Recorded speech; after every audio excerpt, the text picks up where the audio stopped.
So welcome student with the new episode. आज जो हम बात कर रहे हैं अपने next chapter that is about the forms of market या मार्केट फॉर्म्स या main market forms.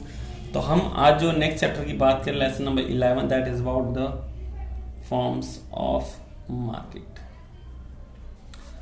Forms of market अगर बात करें कितनी तरह की मार्केट होती है, सबसे पहले तो हम मार्केट की बात कर लें तो market is the life line of a modern economy life, यानी एक मॉडर्न इकोनॉमिक लाइफ की एक पार्ट है, लाइफ लाइन है ये। And it is the medium to bring together the producers and consumer. Market एक ऐसी जगह जहाँ पे बायर्स और सेलर एक दूसरे से मिलते हैं, अपना एक्सचेंज करते हैं अपने प्रोडक्ट्स को। तो सब नॉर्मली चीज़ है, आप मार्केट के बारे में जानते हैं। सो मार्केट जो होती है एक ऐसी जगह है जहाँ पे बायर्स जो होते हैं वो खरीदने के लिए जाते हैं, सेलर्स अपनी चीज़ें बेचने के लिए जाते हैं, और दोनों के दोनों जो होंगे वो अपने आप को इंटरेक्ट करेंगे इस पॉइंट्स पे। लेकिन अगर बात करें मार्केट की तो सीधा कंसेप्ट पे आते हैं। ये जो चैप्टर है ये बिल्कुल ही दूसरी तरह का चैप्टर रहेगा हमारे लिए। तो हम बात करेंगे दो तरह की मार्केट्स होती हैं हमारे इकोनॉमी में। तो हमारी सबसे पहले आती है हमारा that is about the perfect competition market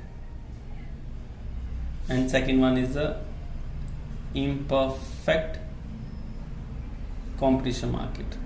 ये चीज़ें हम जो हैं अपने लेसन नंबर प्रोड्यूसर इक्विलिब्रियम 9 में भी शायद हम एक्सप्लेन करेंगे, या आपके लेसन नंबर 10 होगा, प्लीज़ उसको देख लें।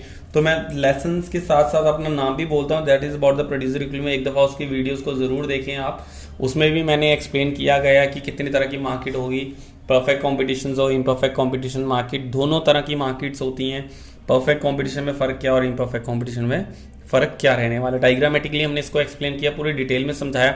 सो फिर भी मैं एक दफ़ा समझा देता हूँ, अगर अभी तक आपने वो वीडियो नहीं देखी है, नहीं लेक्चर लगाया तो प्लीज़ उसको लगा लें स्टूडेंट्स। इसीलिए मैं आपको कहता हूँ कि पूरी वीडियोस जो हैं वो सीक्वेंस में देखें।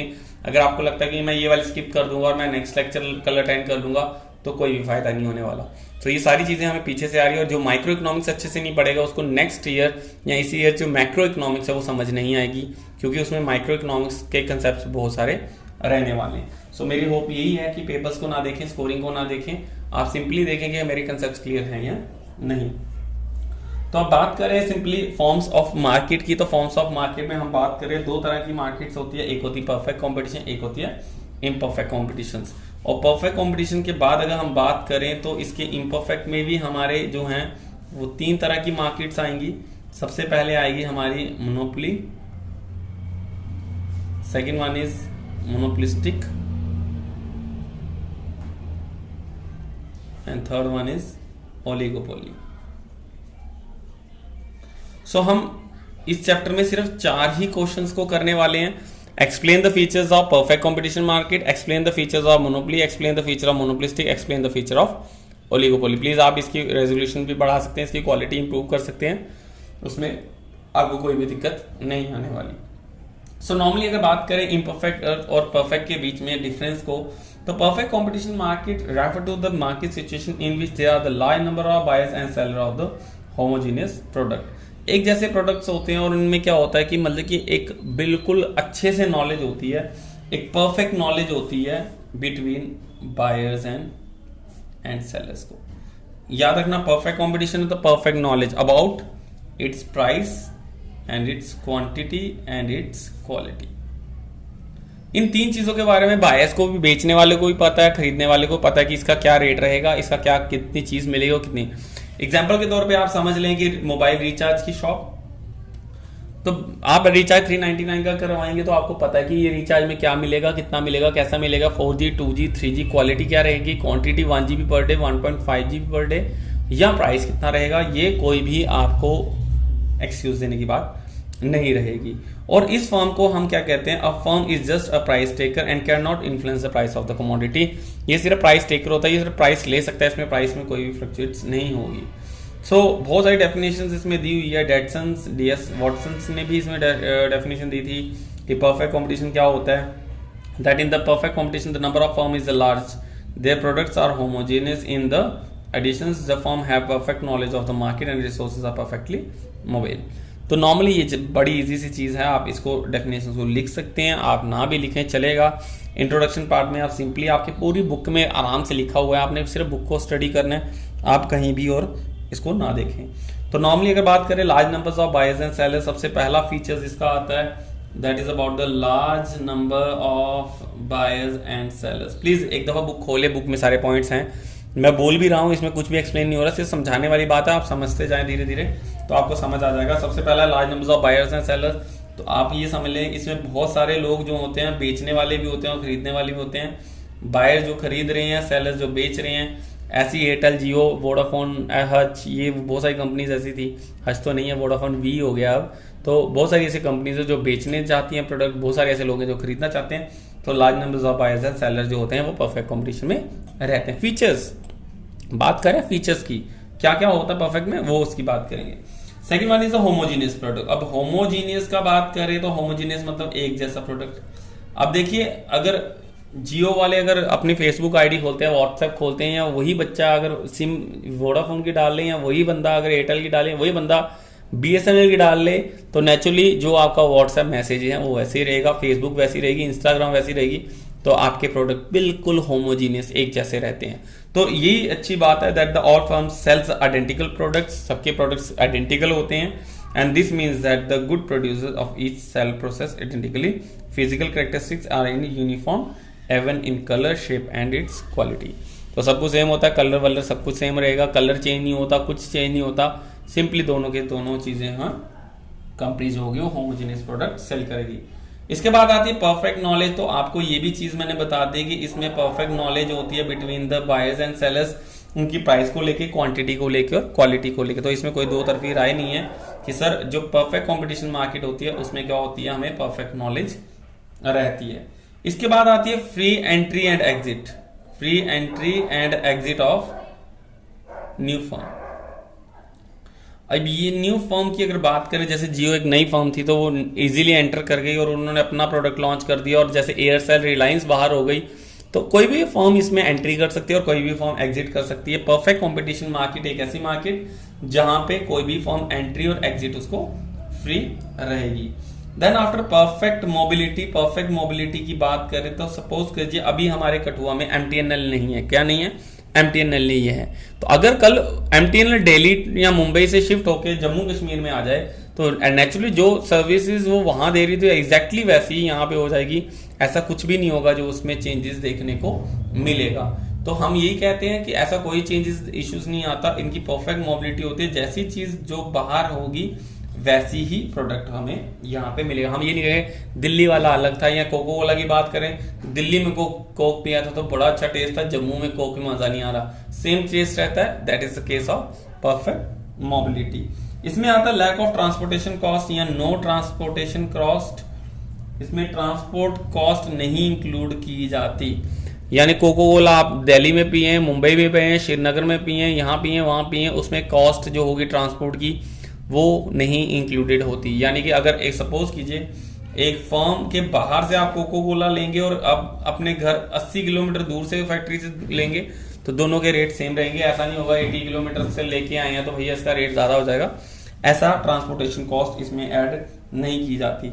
और ना ही इसमें no selling cost, no selling cost मतलब इसमें एडवर्टीजमेंट कॉस्ट भी ऐड नहीं होती। एडिशनल कॉस्ट ऐड तो होती है बीच में, बट इसमें आपसे एडिशनल चार्जेस नहीं लिया जाता, चाहे वो ऐड दें या नहीं दें। अमिताभ बच्चन दे रहे हैं, धोनी दे रहे हैं, कोई भी दे रहे हैं, जितने भी प्रोडक्ट एडवर्टीजमेंट महंगी हो जाए, होर्डिंग लग जाए, जो रेट है वो रेट वैसा ही रहता है, उसमें कोई भी एडिशनल चेंजेस देखने को नहीं मिलती।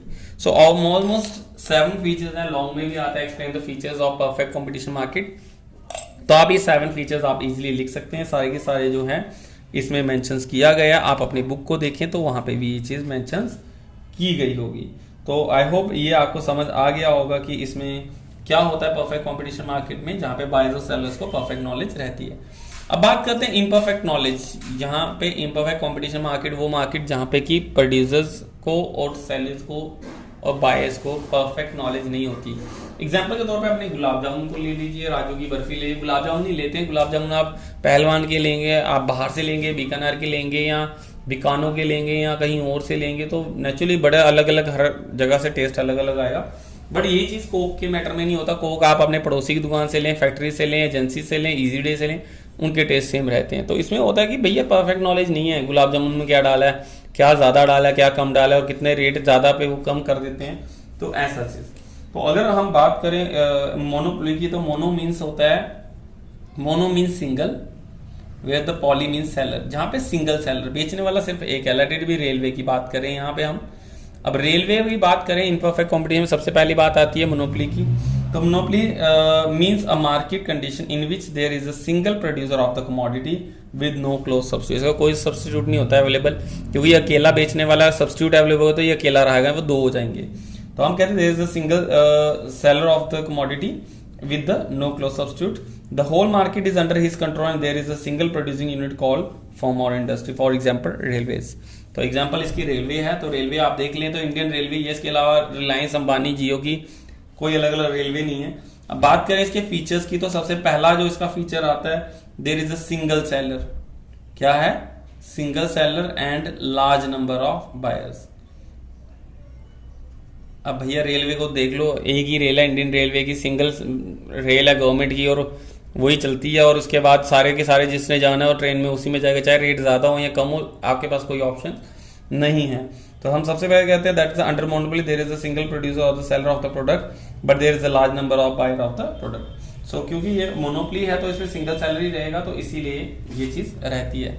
दूसरा पॉइंट आता है no close substitute. No close substitute, इसका कोई भी क्लोज सब्स्टिट्यूट अवेलेबल नहीं होता, क्योंकि ये खुद ही एक अकेला फर्म है, इसका सब्स्टिट्यूट अवेलेबल नहीं होगा। इंडियन रेल ऐसी होती है, इंडियन रेल ही मिलेगी।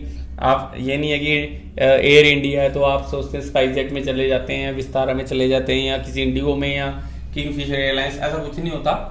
इसमें सिंपल और सिंपल इंडियन एयरलाइंस मिलेगी और उसका कोई भी क्लोज सब्स्टिट्यूट आपको अवेलेबल नहीं मिलता। इसमें आता है third point, that is about the restrictions of new firm. अब न्यू फर्म की इसमें क्या होती है? रिस्ट्रिक्शंस होती है। इसमें फ्री एंट्री एंड एग्जिट थी, ठीक है ना, हमने यहाँ पढ़ा फ्री एंट्री एंड एग्जिट, जबकि यहाँ पढ़ रहे रिस्ट्रिक्शंस है, क्योंकि अगर कोई एंट्री कर देती है फर्म तो ये सिंगल नहीं रहेगी, डबल हो जाएगी। तो इसको सिंगल ही रहना है, इसको सिंगल रहने के लिए ही ये मोनोपोली होगी। अगर सिंगल रहेगी तो ये मोनोपोली रहेगी नहीं। तो मोनोपोली रहने के लिए इसको सिंगल रहना पड़ेगा, और सिंगल रहने के लिए इसको कोई भी फर्म को एंट्री नहीं होगी। That is about the restrictions. रोक है, आ नहीं सकता ये कि मैं आ जाता हूँ, नहीं, रिस्ट्रिक्शंस है। तो यहाँ पे सिंगल सेलर बनने के लिए रिस्ट्रिक्शंस ऑफ न्यू फॉर्म रहेगा। Then after a price discrimination. अब प्राइस डिस्क्रिमिनेशन की बात करें, डिस्क्रिमिनेशन होता है भेदभाव। क्या होगा डिस्क्रिमिनेशन? भेदभाव। तो भेदभाव होता है प्राइसेस में। अब देखिए ट्रेन तो एक ही है, एसी वालों से अलग चार्जेस, थर्ड क्लास वालों से अलग, 2 AC अलग, स्लीपर का अलग, जर्नल का अलग। अगर रेलवे एम्प्लॉय है तो फ्री में, आर्मी एम्प्लॉय है तो 50%, जर्नल है तो 100%, अगर तत्काल है तो एडिशनल चार्जेस एक्स्ट्रा। तो मैटर करता है कि आपसे एक ही ट्रेन में, एक ही सीट पे, एक ही फैसिलिटीज के अलग अलग चार्जेस लिए जा सकते हैं। That is just because of the case of हमारे मोनोपोली में। So as the monopolist is the price maker as well as the price taker, he sometimes charges different price from different consumer in different market area. This is known as the price discriminations. तो समझ आ गई? तो अलग अलग rate अलग अलग आदमी से अलग अलग जगह पे चार्ज किया जा सकता है, अलग अलग चीज के लिए, और कभी कभी सेम चीज के लिए भी। तो हम कहते हैं अलग अलग चार्जेस होने की वजह से इसमें प्राइस डिस्क्रिमिनेशन रहता है, क्योंकि इसका कोई कंपटीटर है नहीं है, तो वो जो भी चार्ज करे वो तो उसको देना ही पड़ेगा। Now the next one is a full control over price. Full control over price, पूरा कंट्रोल है प्राइस पे, वो जितना मर्जी चार्ज करे, लेना है लीजिए, नहीं लेना तो चाहिए। जाएंगे कहाँ? आपके पास एक ही ऑप्शन है, इंडियन रेलवे। तो नेचुरली अगर आपको रेल से कहीं जाना है और वहीं से आपको निकलना है तो जितना चार्जेस होगा, हम बार्गेनिंग नहीं कर सकते, देंगे तो ठीक है, नहीं देंगे तो टिकट नहीं मिलेगा। तो वैसा ही है, that is a full control over the price. तो इसके 5 पॉइंट्स आप याद कर लें, यही 5 पॉइंट जो होंगे आपके क्या रहेंगे? फीचर्स रहने वाले हैं। सो अगर आता है explain the features of monopoly, तो आपको यही पॉइंट 5 एक्सप्लेन करने हैं। अगर आपकी बुक में एक्स्ट्रा है तो आप उसको भी ऐड कर सकते हैं। सो नेक्स्ट अगर बात करें हम, that is about the monopolistic की बात करें। अब मोनोपोलिस्टिक फॉर्म की बात करें तो सबसे पहले यही आता है, large numbers of buyers and sellers. भैया ये large number of buyers and sellers को लेके चलेगा। तो large number of buyers and seller की बात करें, बहुत सारे बेचने वाले, बहुत सारे खरीदने वाले। इससे पहले हम आगे बढ़े तो इससे मोनोपोलिस्टिक की बात करें कि मोनोपोलिस्टिक होता क्या है। That it is a market structure which share the features of both perfect and monopoly. ये ऐसी मार्केट जहां पे कुछ फीचर्स इसके परफेक्ट के हैं, कुछ इसके मोनोपोली के हैं, दोनों को फीचर्स को मिक्स करके यहाँ पे मोनोपोलिस्टिक फॉर्म आती है। So monopoly plus competition is equal to monopolistic. So monopolistic competition refer to the market situation in which there are large numbers of firm with sell the differentiated product.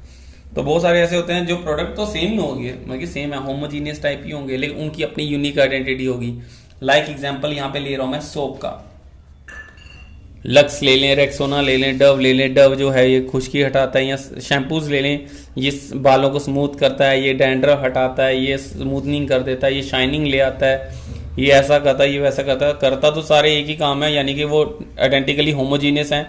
ये नहीं है कि आप lux का या किसी डव का shampoo use करेंगे तो उसको दाढ़ी में लगाएंगे और दूसरे का शैम्पू आप सिर पे लगाएंगे या किसी को खा जाएंगे। Nothing like that. Shampoo means shampoo, soap means soap. तो वही चीज़ है कि आपके प्रोडक्ट होमोजीनियस है बट डिफ्रेंशिएटेड है थोड़े से, कि ये कहता है ये स्किन को, त्वचा को सॉफ्ट बनाएगा, कोई कहे ये कहेगा। कोलगेट की बात करें, वो कहता है ये इसमें नमक है, ये आपके पायरिया को हटाता है, कोई कहता है ये आपको सेंसिटिविटी हटाता है, कोई कहता है ये करता है। तो इस तरह से ये जो है उसमें रहने वाला है। तो सबसे पहले आता है large numbers of buyers and seller. बहुत सारे लोग साबुन बेच रहे हैं, बहुत सारे लोग साबुन खरीद रहे हैं, तो नो डाउट्स आपको इसके समझ आ ही जाएगी। प्रोडक्ट डिफरेंशिएटेड होगा। अब प्रोडक्ट डिफरेंशिएटेड की बात करें तो मैंने जैसे आपको बताया that the products of the seller are differentiated but close substitute of one another. एक दूसरे के क्लोज सब्स्टिट्यूट भी रहते हैं। आप कहीं पे 10 रुपए का अगर साबुन लेने जाते हैं और वो 11 का हो जाए तो नेचुरली वो साबुन आप 10 वाला ही लेंगे।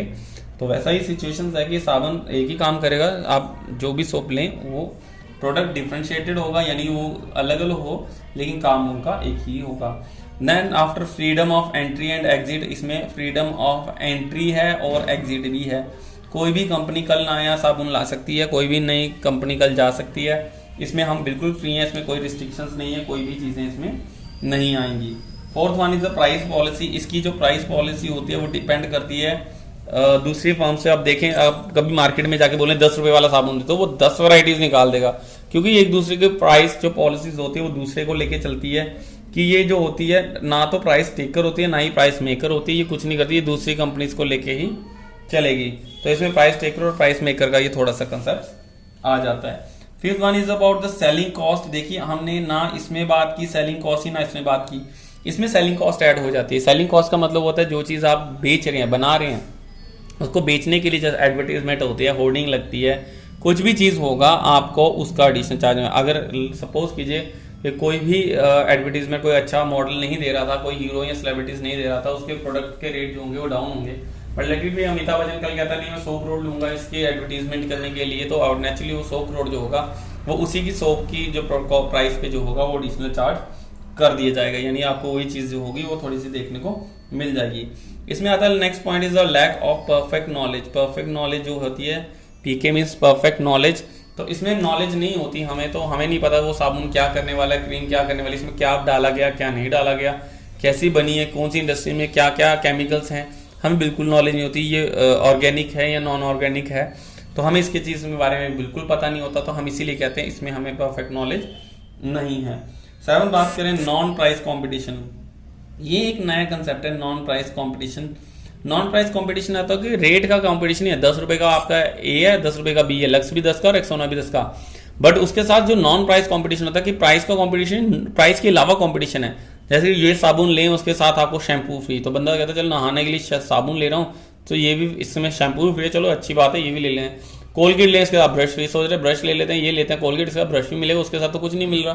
तो that is about the non price competition, यानी कि प्राइस का कॉम्पिटिशन या आपको एडिशनल जो होगा वो दिया जा रहा है। जैसे पेस्ट के साथ ब्रश दिया जाता है, साबुन के साथ शैम्पू दिया जाता है, हार्पिक के साथ आपको डेटोल दे दिया जाता है। तो ऐसी चीजें जो आपको फ्री में मिलती हैं that is called the non price competition. तो ये इसके 7 पॉइंट रहने वाले हैं। इनके 7 फीचर्स की अगर बात करें तो आप प्लीज इसको एक दफा वीडियो को फिर से धीरे से चलाएं, हाई रेजोल्यूशन पे अपनी जो चैप्टर है इनको 1 बाय 1 पॉइंट पढ़ें, सुने और उसको आप अपने बुक में जरूर रीड आउट करें। वैसे तो रीड आउट मैंने भी इसमें आपको मेंशंस किया है। सो आपको कहीं भी दिक्कत आती है तो आप इसके रिगार्डिंग आप फिर से हमसे पूछ सकते हैं। Now the last market is there about the oligopoly. अब कौन सी बात करें हम? ओलिगोपोली की बात करें। Oligopoly market is that market जहां पे ओलिगो मीन्स होता है few and poly means seller. ठीक है, poly means seller and this one is few. So oligopoly की अगर बात करें तो फ्यू सेलर्स, तो मतलब क्या हुआ, फ्यू कुछ लोग जो हैं बेचने वाले होते हैं। So the word oligopoly that owns its origins to two Greek word that is oligos, which means few, and pollens, which means seller. तो oligos पोलेन जो है वो जो है दो वर्ड से ड्राइव है, ग्रीक वर्ड है, तो जिसका मतलब है फ्यू सेलर्स। तो ओलिगोपोली जो है बात करें तो ये ऐसी चीज होती है जैसे कि हमारी कार्स की बात करें, कार्स कार पता है ना, मारुति सुजुकी, मारुति अलग है, सुजुकी अलग है, तो आपको ये ज्यादा देखने को मिलती नहीं है, इसमें 10 या 10 से कम फॉर्म्स होती हैं, तो इनको हम क्या कहते हैं, दैट इज अबाउट द हम ओलिगोपोली। तो ऐसे कार्स की एग्जांपल ले रहे हैं, जैसे हमने इसमें रेलवे की एग्जांपल ली, इसमें हमने सोप की एग्जांपल ली, वैसे आप इसमें कार की एग्जांपल ले सकते हैं। सो सबसे पहला फीचर, इसमें फीचर ही आएगा, इसमें कोई भी एडिशनल चीज नहीं, चैप्टर में सिर्फ और सिर्फ आपसे पूछा जाता है भैया आपको फर्म के बारे में पता है कि ओलिगोपोली क्या, ये क्या है, ये क्या है, तो आपको पता होना चाहिए कि इसके फीचर्स क्या हैं। तो नॉर्मली अगर बात करें फीचर्स की, तो सबसे पहले बात करते हैं that is about the few firms. इसमें क्या होगा, फ्यू फर्म्स। देखो इसमें सिंगल फर्म थी, इसमें लार्ज फर्म्स थी, इसमें सिंगल फ्यू फर्म्स है। कुछ फर्म्स ही होती हैं जैसे मारुति सुजुकी, दो कंपनीज मिलके टाइप्स कर रही है, हीरो होंडा ऐसे, या ऐसा कुछ कंपनीज मिलके एक फर्म बना लेती हैं, इस तरह से। So under the oligopoly that there are the few firms, each producer is a significant portion of the total output. Example the market of automobile, cement, steel industries in India is oligopoly. ये examples हैं इनके जो कि oligopoly है, cement, steel और ये, क्योंकि कुछ फर्म्स मिलके इसको इंडस्ट्रीज बनाती हैं और उसकी प्रोडक्शंस करती है, जबकि इसमें लार्ज नंबर्स ऑफ बायर्स, खरीदने वाले सारे रहेंगे लेकिन फर्म्स होंगी वो कुछ होगी। The second point is about the interdependence. Interdependence की बात करें तो ये एक दूसरे पे डिपेंड रहती हैं, यानी कि अगर सपोज कीजिए गाड़ी बन रही है तो भैया टायर तो एमआरएफ से आ रहे हैं ना, तो एमआरएफ कंपनी अगर टायर देगी नहीं तो गाड़ी चलेगी कैसे, तो ये एक कंपनी दूसरी कंपनी पे रिलाई करती है, वो सब कुछ अकेले नहीं बनाती। मारुति कहती है हम बॉडी बना लेते हैं, सुजुकी कहता है चलो हम इंजन बना देते हैं, तो हम दोनों मिलके ऐसा काम कर लेते हैं। तो इस तरह से क्या होगा कि हम लोग इंटरडिपेंडेंट रहते हैं। Third one is about the non price competition. Non price competition इसमें भी रहता है, आपने बड़ी दफा देखा होगा कि आपको 10,000 तक आपको पेट्रोल फ्री टैंकी फुल मिलेगी, आपको दिवाली के टाइम पे बहुत सारे ऑफर्स मिलते हैं, तो ये सारी चीजें जो होती हैं ये नॉन प्राइस कंपटीशन होती है, जो आपको गाड़ी में देखने को मिलती है। फ्री इंश्योरेंस दे रहे हैं, 2 साल की आपको सर्विसेज फ्री दे रहे हैं, ये दे रहे हैं, वो दे रहे हैं, so that firms try to avoid the price competition, otherwise there will be the price. और अगर रेट पे आ गए तो भैया बहुत ज्यादा प्रॉब्लम हो जाएगी, जैसे जियो एयरटेल में चलता रहता है, तो ये क्या करते हैं कि अपनी नॉन प्राइस कॉम्पिटिशन को बढ़ावा देते हैं। Then about the fourth one is the barriers to entry of firm. Entry of firm, new firm जो होती है उसमें बैरियर, बैरियर क्या होता है, रुकावटें। हम कहते हैं ना आर्मी बैरियर्स है, तो रुकावटें हैं, धीरे धीरे चलना, ऐसे ऐसे करना। देखिए इसमें फ्री है, परफेक्ट में फ्री होता है, इसमें रिस्ट्रिक्शंस होती है, यहाँ आ नहीं सकते, यहाँ पे भी फ्री है, लेकिन यहाँ पे आने में बैरियर्स है, रुकावटें हैं, क्योंकि मारुति ऑलरेडी एक इतनी बड़ी कंपनी है, एमआरएफ खुद एक बड़ी कंपनी है, सुजुकी एक खुद कंपनी है, उनके तो नेचुरली इतनी बड़ी कंपनीज आपस में बैठ के एक ऐसे पॉइंट पे आके अपनी नेगोशिएशंस पे फिलअप करें जहाँ पे आपको लगे कि हाँ ये ठीक है, तो ये थोड़ी सी रुकावटें जरूर आती है, लॉन्ग प्रोसेस रहता है, तो हाँ आ सकती हैं, ऐसे कोई इश्यूज नहीं है। अब एमजी की अगर बात करें, किया सोनेट, किया की बात करें, तो ये भी फर्म्स यहाँ पे इंडिया में आई हैं, वैसे पहले तो बाहर थी, लेकिन ऐसी ही चीजें आपको देखने को मिलती हैं कि कुछ फर्म्स ऐसी बड़ी बड़ी फर्म्स होती हैं वो मिलके कम ही आती हैं, लेकिन उसमें काफी सारी रुकावटें भी होती हैं। So that the causes behind the existence of a few firms under the oligopoly is the barriers which restrict the entry of the new firm into the industries। तो क्लियर है आपको कि बैरियर्स होती है, इसी वजह से कुछ ही कंपनीज इसके अंदर आ पाती हैं। Then about the selling cost, अगर सेलिंग कॉस्ट की बात करें तो नेचुरली इसमें सेलिंग कॉस्ट रहती है due to the cut throat competition and the interdependence among the firm. Various sales promotion techniques are used and the firms in oligopoly spend on the purchase the advertisement and other promotion schemes in order to increase the volume of sale। तो बहुत सारी ये cell को बढ़ाने के लिए बहुत सारी एडवर्टीजमेंट देती है, कंपटीशन का टाइम है, तो नेचुरली उनकी जो सेलिंग कॉस्ट होगी वो इसमें इंक्लूड की जाती है। अब बात करें that is about nature of the product. तो नेचर ऑफ प्रोडक्ट है दैट इज द होमोजीनियस और द डिफरेंशिएटेड। अब इनकी प्रोडक्ट की बात करें तो ये होमोजीनियस भी हो सकते हैं और डिफरेंशिएटेड भी होते हैं। देखिए अब बहुत सारी ऐसी गाड़ियां हैं जो देखने में, हम क्रेटा की बात करें तो सोनेट के साथ, या क्रेटा और किया सेल्टॉस एक जैसी है। आप XUV 300 की बात करें, सारी की सारी SUV को ले लें, सारी की सारी XUVs को ले लें, तो आपको बहुत सारी ऐसी मिलेगी कि वो प्रोडक्ट होमोजीनियस भी एक जैसे ही है। SUV लेनी है मुझे तो SUV सारी गाड़ियां एक जैसी होंगी, और आप प्रोडक्ट डिफरेंशिएटेड देखें तो उसकी हाइट, लेंथ, वेथ, बहुत सारी चीजें चेंजेस देखने को मिल जाती है। तो हम इन्हीं के बारे में बात करें तो यहाँ पे क्या होता है, प्रोडक्ट जो होता है वो होमोजीनियस भी होता है और डिफरेंशिएट भी होता है। तो यहाँ पे इसमें ओलिगोपोली में ये चीज रहने वाली। इसमें एक चीज आती है that is about the cartels. Cartels क्या होता है, एक एग्रीमेंट बिटवीन द फर्म के बीच में एग्रीमेंट होता है कि 10 साल तक हम एक कंपनी जो है वर्किंग करेंगे। ऐसा नहीं कि दो कंपनी मर्ज हुई और दोनों ने मिलकर प्रोडक्ट बनाया और 1 साल के बाद उनमें तनमन हो गई कि नहीं जी मैंने नहीं आपके साथ बिजनेस करना, ऐसा ऐसा तो कल वो कंपनी बना, ऐसा नहीं होता है। इसमें कार्टेल्स होता है, एक एग्रीमेंट साइन किया जाता है बिटवीन द फर्म्स ताकि वो क्या करें, अपना प्रोडक्ट जो है वो इजीली बेच पाएं। सो आई होप आपको ये सारा का सारा चैप्टर समझ आया होगा। इसमें कुछ भी नहीं है, आप इसको 2 दिन लगा के भी इजीली, आज और कल का लगा के भी आप इसको समझ सकते हैं। So normally forms of market में हमने जो किया that is about the forms of market में परफेक्ट कंपटीशन मार्केट क्या होती है और इम्परफेक्ट कंपटीशन मार्केट क्या होती है। सिंपली हमने इसमें पढ़े हैं features about its perfect competition market में monopoly features, monopolistic and oligopoly में ज़्यादा कुछ भी नहीं है, सिंपली फीचर्स हैं, आपने यही याद करने हैं। इन्हीं में से याद आएगा। 3 नंबर में आएगा तो no close substitute is the features of monopoly explain आ जाएगा। 2 फीचर्स पूछ लेंगे या explain the features of perfect monopoly, monopolistic, oligopoly कोई पूछ सकते हैं। तो आपको सिर्फ इनको याद करना है, इसमें कुछ भी ज़्यादा समझने वाली बात नहीं है। आई होप आपको ये चैप्टर समझ आया होगा। तो मिलते हैं नेक्स्ट वीडियो में, नेक्स्ट एपिसोड्स में, जो कि आपका लास्ट चैप्टर रहेगा that is about the market equilibrium.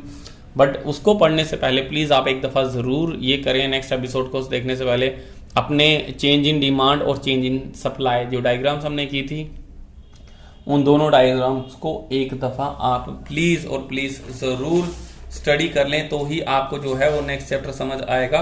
क्योंकि नेक्स्ट चैप्टर में फिर से वो समझाने का मतलब आप समझ सकते हैं, that means it will take more time. तो अब मैं आपको वही चीज़ आपको दिखा दूं कि क्या आपने देख के आना है। तो नॉर्मली ये चीज़ रही जो हमने करा था that is was the change in demand की ये जो डायग्राम कब चेंज होगी, कब शिफ्ट होगी, और ये जो हमने करा था चेंज इन सप्लाई में कब ये शिफ्ट मूव होगी और कब शिफ्ट होगी, किस तरह से ये यहाँ जाएगी, किस तरह से यहाँ जाएगी, कब जाएगी, ये सारी चीज़ें आपने इसको समझ के आना। अब इन्हीं डायग्राम्स के बिहाफ पे, ये दोनों डायग्राम्स के बिहाफ पे ही आपका जो लास्ट चैप्टर है वो किया जाएगा। So till then bye bye, take care, stay home, stay safe, bye.